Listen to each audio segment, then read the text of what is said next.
was for me. I had no, I mean, I knew if I was going to be like a producer, I would be an executive. So I knew I was going to be in the music business. So that's why I went to go to school for marketing. Because then I said I can go be a marketing guy too. So. Did you work with anybody other than hip hop? Like, Yeah, I worked with Stevie Wonder. I'm starting to get to, I have a group called Neon Trees that signed to the company, and I'm, going to shows with rock bands now. I'm into other genres of music, absolutely. Definitely, hip hop is the core, but it allows you. Hip hop takes elements from all music, from jazz, from rock, from soul music, from R&B, and once you're into that, you're into everything. I love Maroon 5. I love all kinds of music. Have you been into music since the beginning? Hmm? Like, when did you start liking music? I started, I mean, it was really the piano that brought me to liking music. But what I could say when I was serious is when I was 15 years old and I was like a DJ in my school, and I would actually DJ the parties, Friday night parties in my school, and I liked it, the fact that I was playing music. I had the option to play what I wanted to and going to stores and buying records in Music Factory on the wall, and it was like, I really loved it. I would buy these records and play them, and the kids loved it. We all loved it, and that's what I knew. 15 years old, that's when I knew that's what I wanted to do. Didn't you ever want to make your own recording company? Yeah, actually, and I did. Gina Records. That started in my basement. I was 24 years old. I was able to, I had got this deal with Jive Records, and my new boss, Barry Weiss, who's my boss at Def Jam now, he provided me an opportunity to make enough money to go get me a house, and I built a studio in my basement. And 50 Cent, they all recorded everything in my house, and that's where we started G-Unit. The inception was in my basement, and we took it from there all the way to the world. So did 50 Cent just call you or something like that? Yeah, 50 Cent was in a little jammy spot, and he didn't trust a lot of people. And I said, 50, we both from Queens. I said, I'll move to the suburbs. This is a safe place for you. You can come out here and record.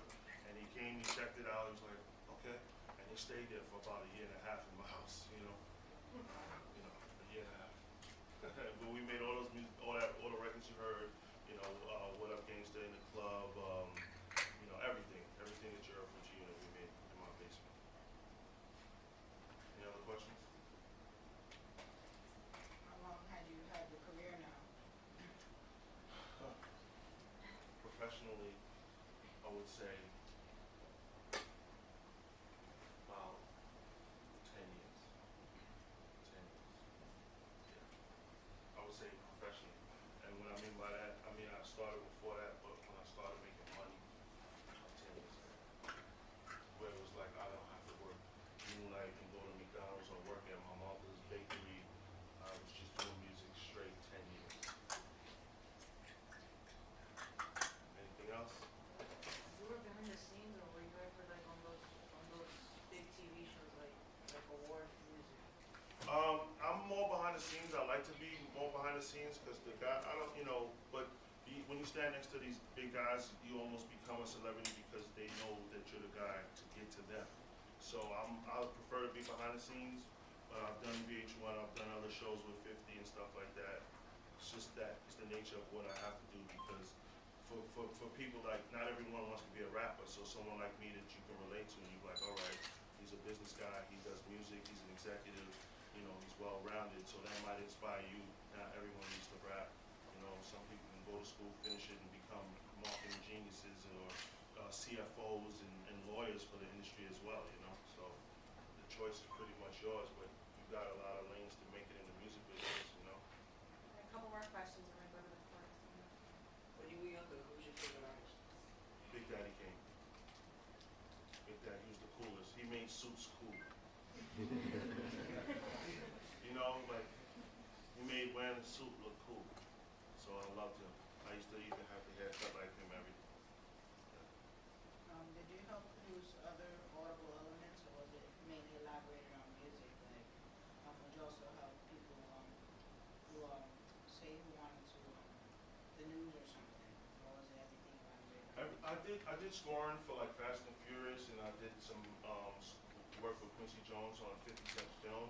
That was a whole new world for me, scoring, because he was working with real orchestras and it's like really blown out, and I never seen nothing like that. And working with Quincy, seen how serious it is to actually score a movie. So that was like, and it's time consuming. So I loved it, but at the same time, it took like almost half a year to get it done.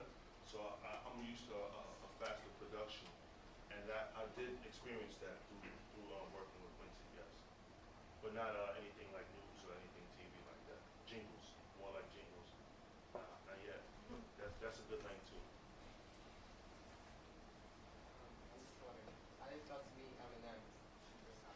Oh, the best feeling because you just like, it's Eminem. He's taller than I thought. All of this, and he was just cool, quiet, humble. Actually, you're gonna be talking more to him, and then he's just really quiet. It's like, and then I got to know him over time, and now we're good friends, and we hang out. And I think he's like one of the best guys in the music industry. Smart, he's on pulse. He's able to tell you his life and really give you a real, you're sitting right there listening to his whole story, and it inspired me. His last album, Recovery, best album in the last 10 years, I think. I have a question. Yeah. The internet and YouTube and all of the recent internet, what are your thoughts about that and self-marketing and self-promotion? I think that my thought of that is we're finding stars. Justin, he signed to the record label. We found him from that, from YouTube.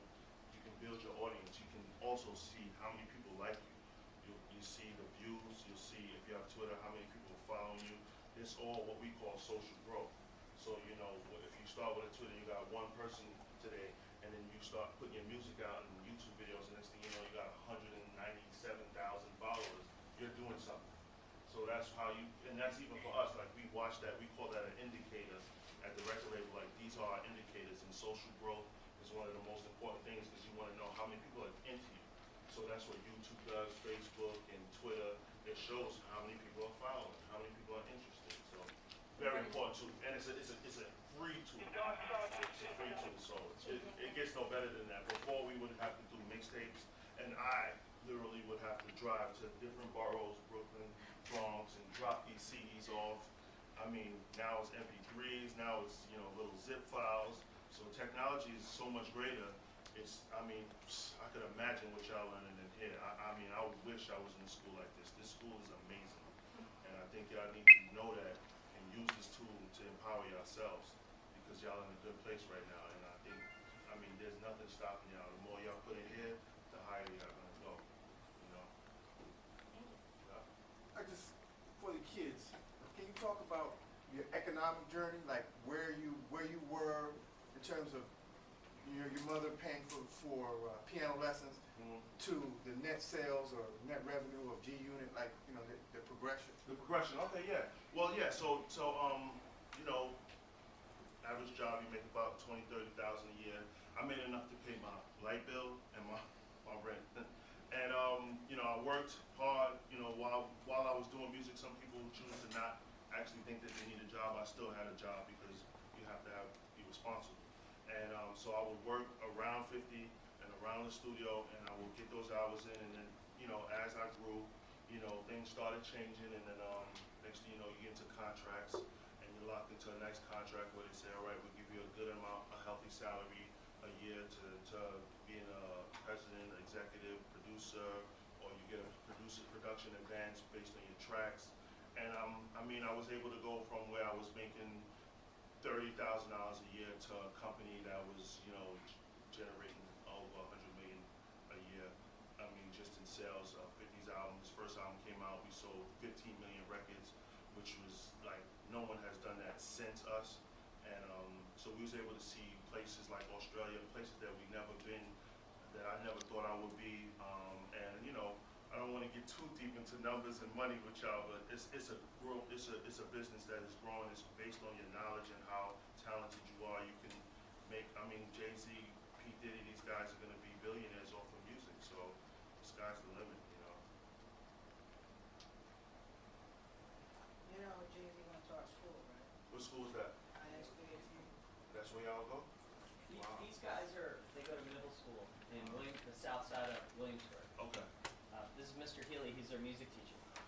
And I'm another teacher there, and so these guys around our school is the Lindsay houses, the Marcy houses, and he referenced Jay-Z. He's named Jay-Z because the J in the Z train is Yes. right there. Yeah. It's right, we're at the corner of Broadway and Walton and Fruit. Where Okay. the Lorimer Street stop is right there. Mhm. So that's kind of the economic level that they're coming from.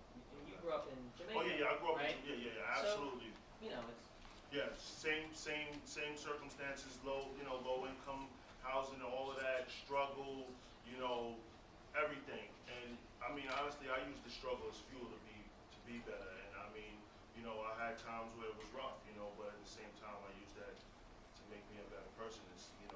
We all come from that right now, and I think that we all gonna get out of it. It's just what we do for ourselves. And me, it was about getting myself out of it, like running to school, running to places that would actually make me a better person.